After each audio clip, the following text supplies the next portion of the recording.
อยู่พิลาเดอร์พี่น้องเด้อเนาะอยู่ห้านขายอุปกรณ์ก่อสร้างพี่น้องเอ้ยสีขาวบ่ไงทางบันนี้ชื่ออันนี้โอเคดูขาวได้ครีมนะคะ โอเคพอดีงามแหละกับเทาดิโดยนี่นะใช่พอดีบ่โอเคบ่เขาเคยใช้ตัวนี้บ่แม่ใส่ตัวนี้แหละนี่แหละหน่อยบ่เท่าไหร่30,000มี3อันจบเงินก่อนไปต้องเห็นก็บ่เคยใช้บ่ก้อนของน้ำพี่น้องเป็นสแตนเลสเนาะมันเลยสิคงทนกว่าอยู่อันหนึ่ง50,000บ่นี่หรือ100 บาทนี่แหละพี่น้องเลยนี่เด้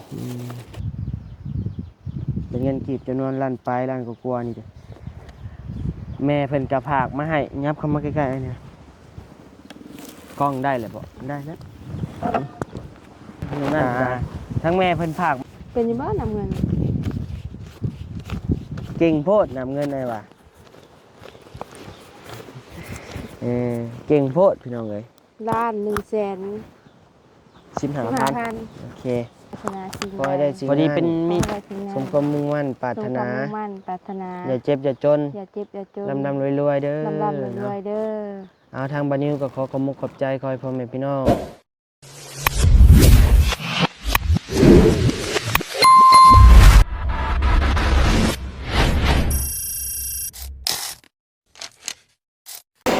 พี่น้องเอ้ยเปิดภาพเปิดคลิปออกมากะอยู่พิลาเดอร์พี่น้องเด้อเนาะอยู่ห้านขายอุปกรณ์ก่อสร้างพี่น้องเอ้ยโดยทางบันนี้ชื่ออันนี้พี่น้องเอ้ยกับก้อนมันเดี๋ยวเบิ่งก่อนก้อนห้องน้ำต้องรุ่นนี้บ่เอารุ่นนี้แหละเนาะเพราะว่ามันเป็นห้องน้ำฝานั่นฝาพลาสติกพี่น้องเอ้ยเรือพายย่างนั่นแหละเนาะก็เลยเอาหมดนี้ซะหลอกข้างในแล้วก็มือจับตัวนี้ละหรือว่าตัวนี้บ่คืองามเนี่ยเว้ยตุ๊บนี่ยังไงจบกันเลย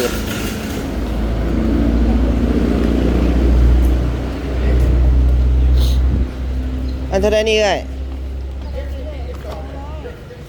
นี่ดิอันนี้200โอ้ไปแปลตัวธรรมดาก่อนพี่น้องมันแพงโคตรรู้สึกว่าอยากแพงเกินไปอยู่อันนี้แหละเนาะอันนี้ได้เสื้อไง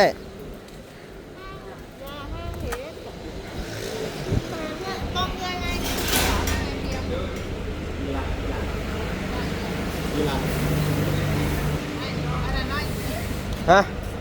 ตัวนี้100ตัวนั้น20,000ค่ะตัวได้20,000เอ้ามีคนละรุ่นอีกบ่ตัวเด้อ20,000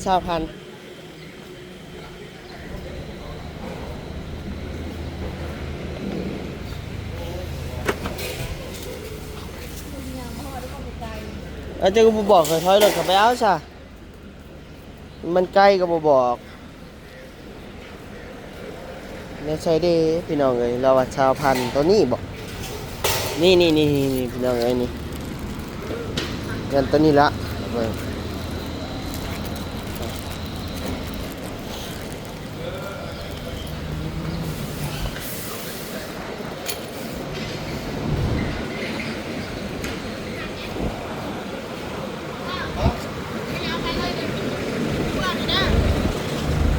สีขาวบ่ไงโอเคดูขาวได้ครีมนะคะโอเคพอดีงามแหละกับเทาดิโดยพอดีงามโอ้กะโลมาใหม่เลยเนาะเป็นบ่งามดีนี่ไทยบ่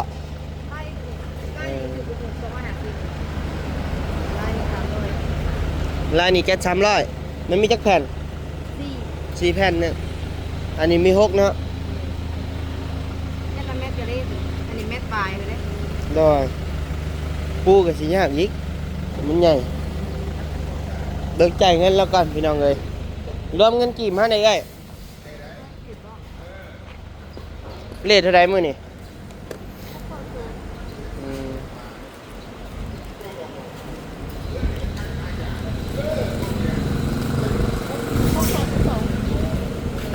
612,000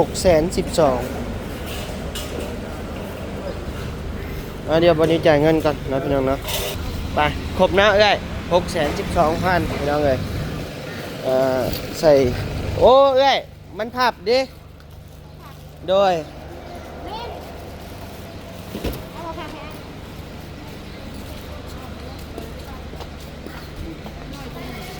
มันพับน้อยใส่ของน้ำอันนี้นะใส่พอดีบ่โอเคบ่เขาเคยใช้ตัวนี้บ่ แม่ใส่ตัวนี้แหละนี่แหละหน่อย บ่เท่าไร 30,000มี3อัน จบเงินก่อน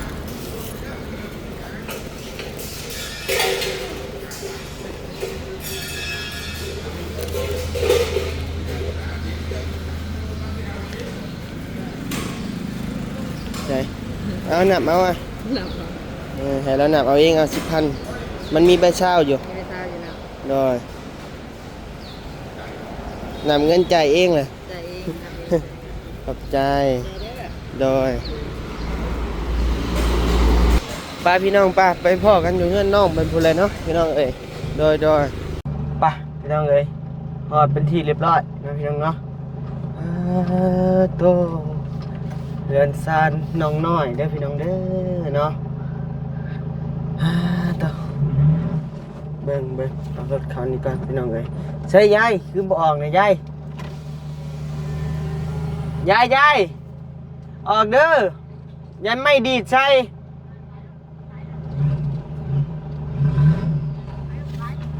ลูกก่อนยายลูกก่อนย่านได้ ย่านให้เหยียบไม้หรือมันดีดใส่อะนะพี่น้องเอ้ย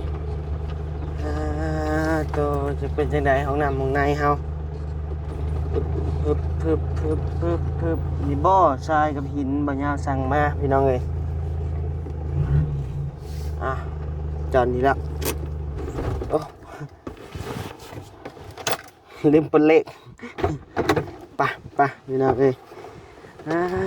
ต่อขี่ทรายนี่แหละบัดนี้สั่งหิมาพี่น้องคือบ่อลงพุ่นเนาะลงนี่แหละเบาๆหนึ่งดอกนะพี่น้องเนาะผู้ทั้งน่ะเพิ่นเฮ็ดหยังพากันเฮ็ดหยังพี่น้องเอ้ยเลยไปเจ๊น้อย100 ล้าน สวัสดีเด้อสวัสดีป้าลุงเนี่ยยังคือเต็มปากเลยบ่ยังเต็มปากยายมาแต่ทางใดนี่โดยวันนี้บ่ซื้อปูนมาให้นี่โอ้คือบ่หาผ้าบัดปกแน่น้ำหมอกถือกระแข็งมันแหละหาผ้าบัดปกเด้อบ่ซ้ำมันแข็งเมื่อใดเบิ่งก่อนพี่น้องเอ้ยเบิ่งนี่ก่อนใส่โอ้ยังบ่ทันเห็นยังเทื่อนะพี่น้องเนาะลืมวันนี้ก็ได้ลืมซื้อท่อมัน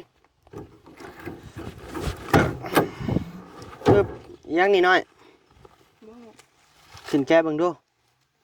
แก้เบิ่งเลยบ่ใช่เอาลงมาแก้อยู่นอกพี่อยู่ลุมพี่แก้เบิ่งเอาลงมาบ่นักดอกเอ้ยนั่นแหละไปยังบ่มันเปื้อนนะบ่พี่โอเคนี่เอาลงหมักอยู่บ่สีมันแก้เบิ่งสีเบิ่งดูพี่เอาลงพี่มา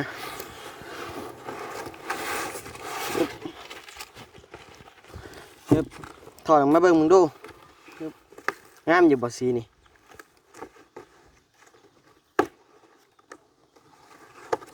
ฮึบแตนพี่น้องเอ้ยงามบ่แกะรถถุงยางแกะเบิ่งแกะเอารถนะไม่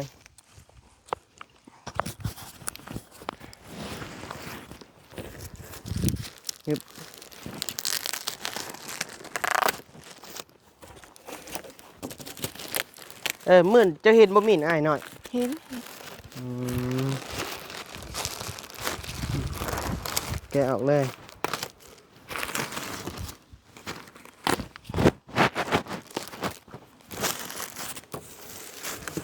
ฮ้อนเนาะมื้อนี้เนาะ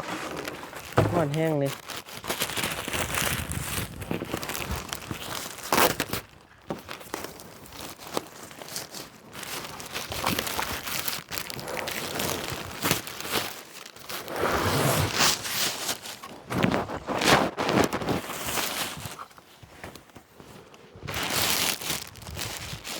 ฮ้อนพี่น้องเอ้ยมื้อนี้เนาะฮ้อนแห้ง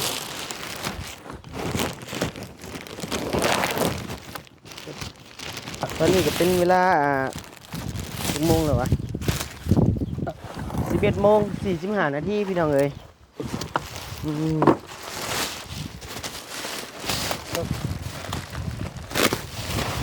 นี่โธ่มื้อนี้บ่มีร่องเนาะมักมีร่องหรือมักบ่มีร่องน้อย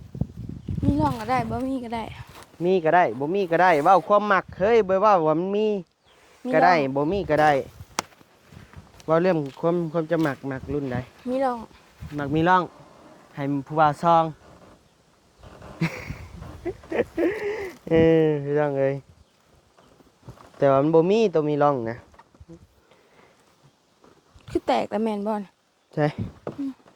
นี่นี่มัน แตก อย่ามันดอกหน่อยเดียวนึงน่าจะมีแนวทับมันใช้อีหยังมันใช่นี่บ่ เดี๋ยวเลย เดี๋ยวมึงดู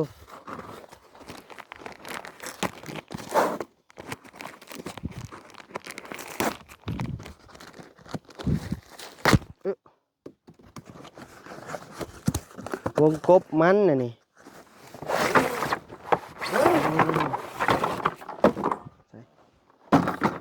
โอ้เดี๋ยวนั่นเลยวงกบมันเนาะ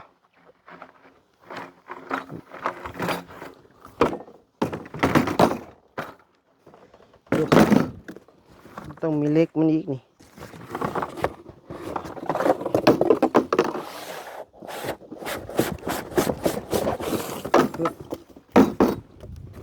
มดบอกว่าหมดโอ้นี่เล็กมันพี่น้องเอ้ยเล็กที่ว่าเขาไว้จ้างมันออกนะ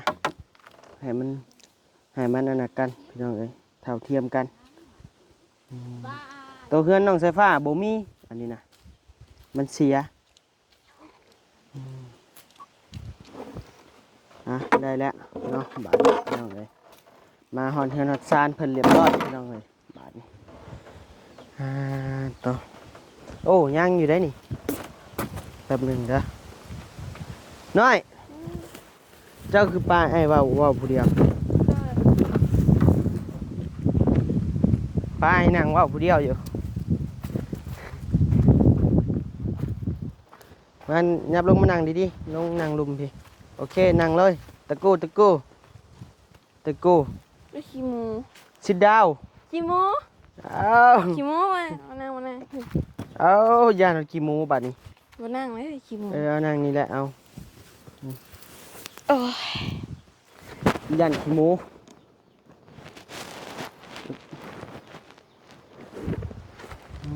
ต่อกล้องอยากสูงเว้ยบอกว่าใส่ออกแล้วบอกยังไงเนาะ เอา เพิ่นเอายังมาให้เจ้า เอากระทะแล้วก็จองบ่แล้วก็ไข่แป้งน้ำมันน้ โอ้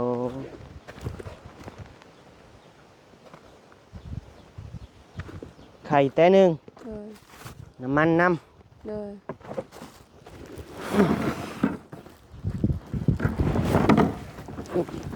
ำอันนี้เป็นประตูเนาะพี่น้องเนาะอุปกรณ์ประตูรายการนี้เป็นก้อนมันนี่เด้เคยใช้อุปกรณ์แบบนี้ บ่ บ่เคย ไปโรงเห็นก็บ่เคยใช้บ่ก้อนของน้ำพี่น้องเป็นสแตนเลสเนาะมันเลยสิคงทนกว่าอยู่อันหนึ่ง50,000บ่นี่หรือ100 บาทนี่แหละพี่น้องเลย มีแต่นี้เป็นบ้านพับนี่พี่น้องเลยบ้านพับหูจับหูจับเพิ่นเอิ้นหยังก่อนทีนะเพิ่นเอิ้นหยังอันนี้หูจับจับหู จับหูจับยังไงมากับมาพ่อบ่พัดไส้พี่น้องเอ้ยเนาะทั้งทีมงานอ้ายเพิ่นก็จักไปทางใดหมดไปนอก คือว่าไปหาน้องอึ่งน้องกระตันบ่น้องบุญทวีว่าซั่นเนาะก็ว่าอยากไปเยี่ยมอยู่บัดนี้ก็ได้เนาะน้องบุญทวีก็ได้บ่เดี๋ยวสิออกไปก่อนเด้อโอ้ไปเพิ่นน้องอึ่งน้องตันเด้อโดยเจ้าบ่เข้าไปเยี่ยมมึงบ่น้องหยังตัวที่ไปกวดมื้อวานนี่นะเป็นโรคมะเร็งนะก็ว่าจะแว่อยู่คันกลับมาพุ่นแหละก็สิไปหาโดยไปเดี๋ยวจังว่ากันเด้อโอเคเดี๋ยวพอกันเดี๋ยวไอ้คุณจะเริ่มหน่อยเด้อโดยอ้ายโดย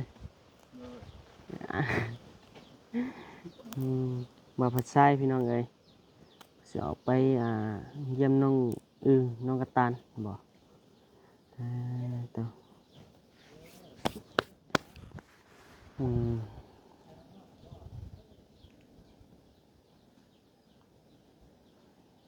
ไปละพี่น้องเอ้ยต่อเอาพี่น้องเอ้ยเนาะทางบานิวกาอันชื่อนี่แหละมาให้เนาะพี่น้องเนาะรายการสีแจ้งข่าวเลยซะพี่น้องเอ้ยเนาะแจ้งข่าวดีเลยเนาะที่ว่าบานิวเมื่อวานนี้แหละพี่น้องเอ้ยเนาะเมื่อวานนี้ที่ว่าบานิวแจ้งลงพ่อแม่ FC ลงไปนะพี่น้องเนาะก็เป็นเงินจำนวน 1,500 บาทแล้วก็กับของแม่เพิ่นอีก300นะพี่น้องเนาะรวมกันอยู่ในนี้แล้วพี่น้องเอ้ยเป็นเงินกีบกับจำนวนล้านปลายนะพี่น้องเนาะนี่เด้เป็นเงินกีบจำนวนล้านปลายล้านกว่าๆนี่เด้แม่เพิ่นกระผากมาให้ยับเข้ามาใกล้ๆเนี่ยกล้องได้เลยบ่ได้แล้วทั้งแม่เพิ่นผากมาจำนวนเงิน650 บาทนะพี่น้องเนาะแต่ว่าหักค่าธรรมเนียมไปกับเรือประมาณ600ซั่นนะประมาณนั้นพี่น้องเอ้ย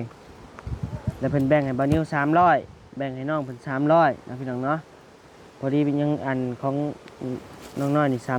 300และมีทั้งพ่อใหญ่ใจดีเพิ่นเนาะอยู่ทางฝั่งไทยและเพิ่นโอนมาอีก 1,500 บาทพอดีรวมกันเป็น 1,800 บาทนะพี่น้องเนาะเงินจำนวนสิมาแจ้งข่าวดีน้องน้อยนี้พี่น้องเอ้ยก็มีเงินสมทบเข้ามาอีกเลยเด้อของน้ำของนายเจ้าจำนวนเงิน1 ล้านกว่าๆนี่แหละ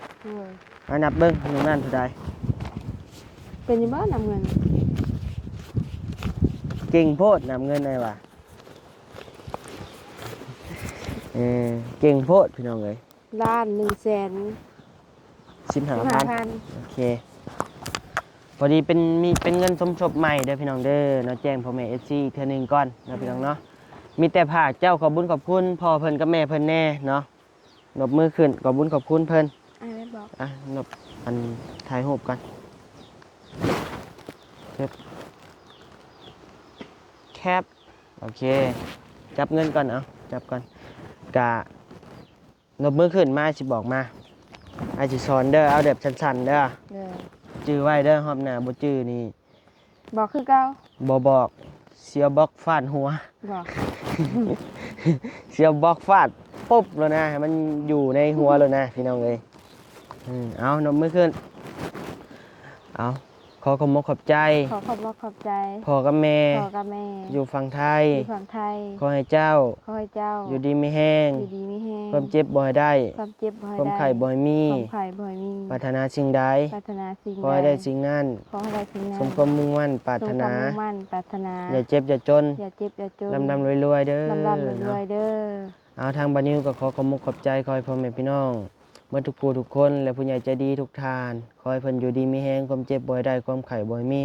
ปรารถนาสิ่งใดขอให้ได้สิ่งนั้นสมความมุ่งมั่นปรารถนาอย่าเจ็บอย่าจนลำรวยๆเด้อนำมาทุกผู้ทุกคนสาธุพี่น้องเอ้ย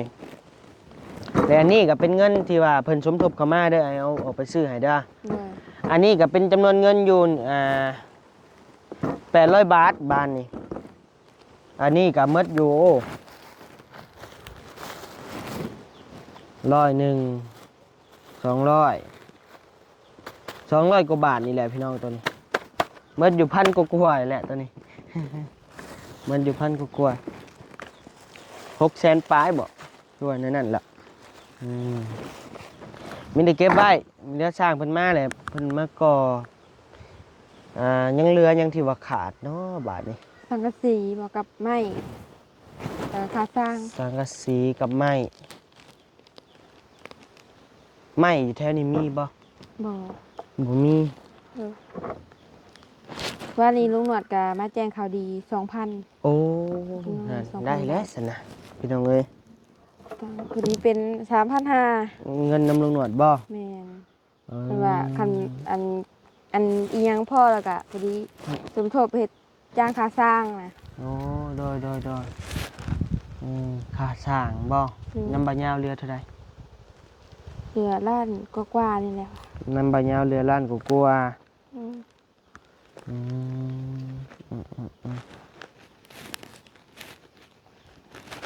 ก็อาจจะพอพี่น้องนำลุงหนวด 3,000 ค่าสร้างนี่3,500เนาะ ค่าสร้างนี่5,000กว่านี่ก็บ่พอนี่ยังขาดกันเล็กน้อยนะพี่น้องเอ้ยตามบัดนี้เบิ่งแล้วก็เรื่องไม้กับสังกะสีนี่บัดนี้คิดว่าเงินบัดนี้นี่อาจจะพอนะพี่น้องเนาะแต่จักสิพอซำใดแล้วต้องเบิ่งตัวจริงหั้นนะไม้นี่จักเส้นก็เพิ่นว่าว่ามื้อน่ะ 4เส้นบ่ 4เส้นหนึงบ่แม่นดอกบ่ต่ำเลย7 8ไอ้วะสังกะสีนี่ก็บ่แพงเนาะพี่น้องเอ้ยฮักแต่รอมันแล้วก่อนมันสิใหญ่ซำใดแล้วสิเอายาวซำใดสังกะสีหั่นน่ะถ้าเพิ่นมาลงมือก่อนเนาะพี่น้องเนาะตอนนี้เพิ่นก็ยัง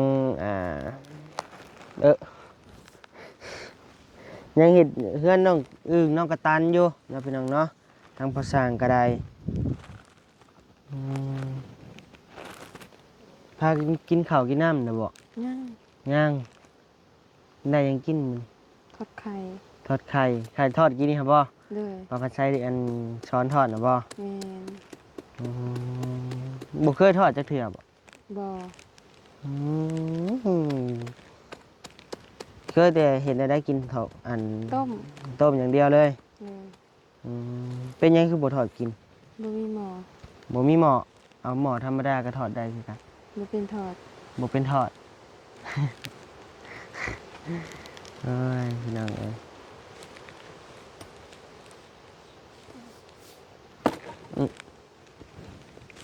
งาไม้ฝนตกสิหัวบ่ บ่ทอด ใจพายเป็นอย่างบ่เนี่ยบ่ยาวสั่งหยังมาใช้เงินลืมตีเนียนเลยนะเธออ่ะ ยังบ่ถึง ทำไมตีเนียนอย่างนี้พี่น้องเอ้ยแล้วสั่งบล็อกมาจากก้อนเฮ้ย 150 150 เลย เพิ่นเอามาส่งบาทเดียวเลยบ่ เลย โอ้คือแข็งแห้งเว้ยบอกเพิ่น แข็งกว่า เนาะ ตัวนั้นอีกเลย เนาะ แม่น คือแข็งแห้งเว้ย งามกว่าตัวนั้นอีก งามอยู่แต่ว่ามันจากบางน้อยนึงตัวนี้ต้นหนาๆอยู่แต่ว่ามันบ่ปานใดแต่งามพี่น้องเอ้ยได้การพี่น้องแข็งอยู่ตัวปูนนั่นนี่มาครบหมดแล้วพี่น้องเอ้ยน้อยหามนำมาป้าไปพี่ไปหยัดเข้ากล่องมันขึ้น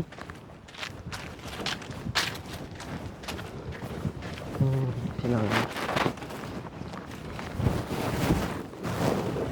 หยัดเข้ากล่องมันขึ้น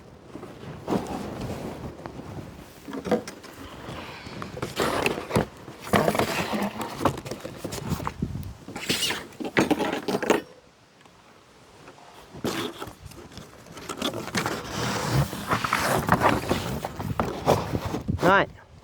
มาแม่มเงินน่ะไอ้แกบอกมาเจ้าเอาเปลี่ยนย่าง2 เถนี่ นั่น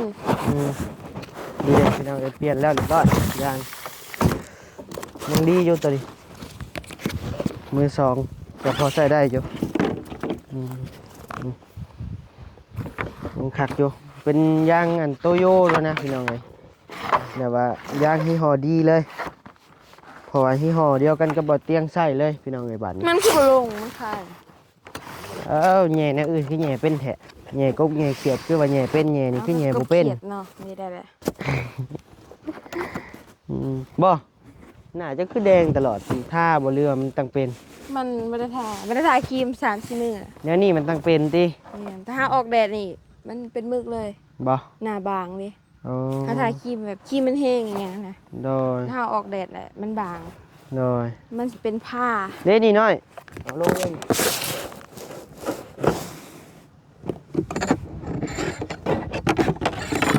โอเคไปตั้งไว้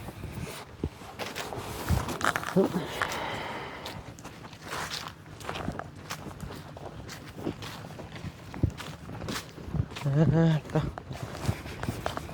แดดแห้งแล้วบ้านมาชั้นไว้ไปอันนี้ป้าไว้ใส่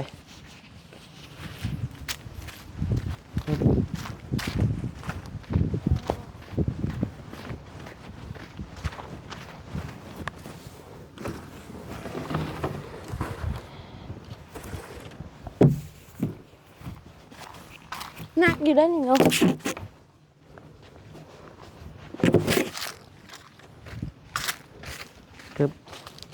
นักสบอันนี้กะเบาๆนี่เป็นยางไหนเนี่ยไม่ไอ้เสื้อโยมันหนักขนาดเอื้อยนะเราห้ามกิโลให้อ้ายนะเราเอามา2 อันบาทเดียวเลยเราจะจ่อยน้อยกว่าเจ้าอีก จะว่าหาหนักกระโตเฮาบ่จักจ้ะ แม่นนักก้นเจ้าก้นใหญ่โพด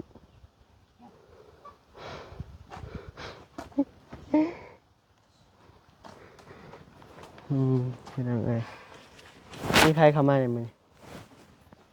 เบาไล่เบาคอนไส้เบาตูนเบาเหย้า แต่มาบ่พ่อจะคนมีแต่เบาพระใจพ่อ เบาคอนไส้กับเปล่าอยู่เนาะอยู่ทางพุ่นน่ะบ่คลายเครียด ไผใครเขียน เปล่าบ่คลายเครียด ได้ใช้ไอ้ถ่ายรูปกับประตูอย่างเด้ใช่ไม่อันนี้อยู่อึ๊บนี่จะยืนทางนี้อึ๊บ อยู่ทางนี้ บอกทางพี่ขี้พุ่นจับยืนที่ถ่ายรูปโอเคใช่เห็นหน้าเด็กก็กอดขัดก่อนเนี่ยจับอันประตูกันนี่นะโอเคแนมพี่แนมพี่ไปแนมอย่างนั้นปึ๊บแนมกล้องให้ปึ๊บโอเคยิงไว้คือก้าวห่อนแห้งพี่น้องเลยเนาะโอ้ฟาดหน้าผากล้านจะโตได้ฮะหน้าผากล้านแตกอีกแล้ว เป็นเล่นแล้วเนาะ ไปบ้านนี้พี่น้องเลยทางบ้านนี้สิออกไปเยี่ยมไปยามหลายคนก่อนเนาะสำหรับมื้อนี้กะคลิปนี้กะมีแต่เพียงส่ำนี้แหละพี่น้องเลยมาแจ้งข่าวดีน้องน้อยแล้วกะเอาบานประตูนะพี่น้องเนาะกับวงกบมาให้น้องน้อยเพิ่นเริ่มแล้วพี่น้องเลยเนาะเริ่มจะได้ดำเนินการก่อสร้างแล้วบ้านนี้พี่น้องเลยเนาะเรื่องอุปกรณ์ก็เกือบสิครบพี่น้องเลยแต่ก็ยังบ่ครบอยู่บ่ครบเล็กน้อยพี่น้องเลยบ้านนี้เนาะเอาโอเคดีใจนำได้หน่อยเด้อจากนั้นก็สู้ๆต่อไปดีใจนำหลายๆบนนิ้วก็ได้พี่น้องเอ้ยเอาเดี๋ยวพอกันมื้อหน้าเด้อพี่น้องเด้อเนาะหรือว่าคลิปหน้าพี่น้องเอ้ยเป็นจังได๋ว่าลิ้นบนนิ้วคือพันๆวะพี่น้องเอ้ยว้าวก็คือบ่อยากเรียนอยากไล่จักดีเลยเอาโอเคสบายดีและสวัสดีพี่น้องเด้อเนาะโดย